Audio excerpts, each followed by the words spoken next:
So if you take a look really quickly, you can see the P&L above my head. I had two positions. I split my risk between two entries. Neither of them went very far. The first entry I closed as it started to move in my direction, so I felt good to take off a little bit profit. I'm going to explain that to you in a second. But the second position actually ended up getting stopped in profit because I stayed in the trade thinking that it was going to move lower. So let's kind of break this down from start to finish.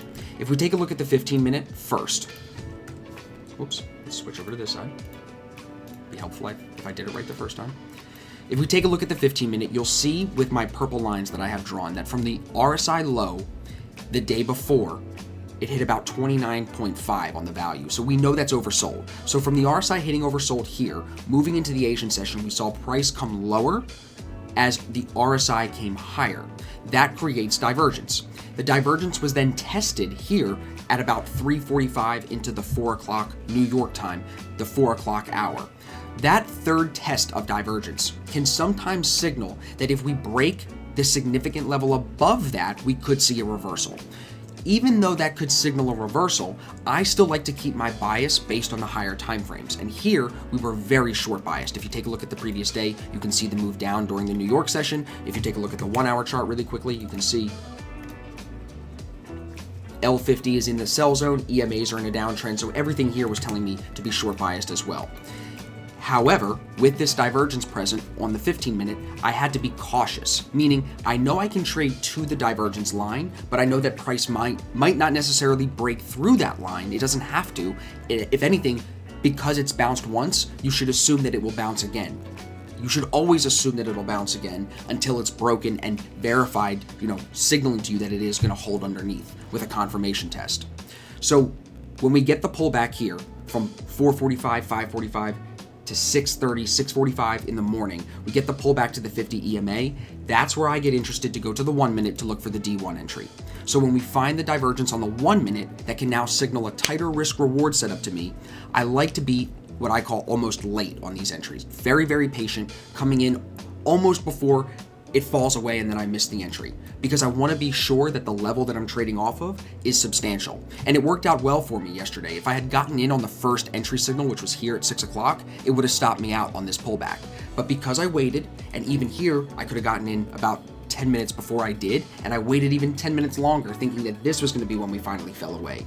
Even here, when I thought that I was late, I still could have waited longer because look, it took more time actually to retest the entry price and fall away again. So when it started to push down at about 8:45 into the 9 o'clock hour, that's where I took profit the first time. I then moved my stop loss into profit to make sure I couldn't give back any of the trade. That's what my B and C setups call for. You always want to make sure you put your stop loss in profit because you never know what can happen. So I put the stop into profit, and when it pulled back here, I thought this was going to stop me out. But it didn't. It kept me in, and we fell even lower than we had previous. But what I ignored was the divergence that I have drawn already here, was this falling price but rising RSI on the bottom. That bullish divergence because of this RSI, that should have been the signal to me, especially when it broke the 50 EMA right here at 130.40. That should have been the signal to me that we were going to see this thing head back towards my entry price, and that's when it stopped me out just a few minutes later.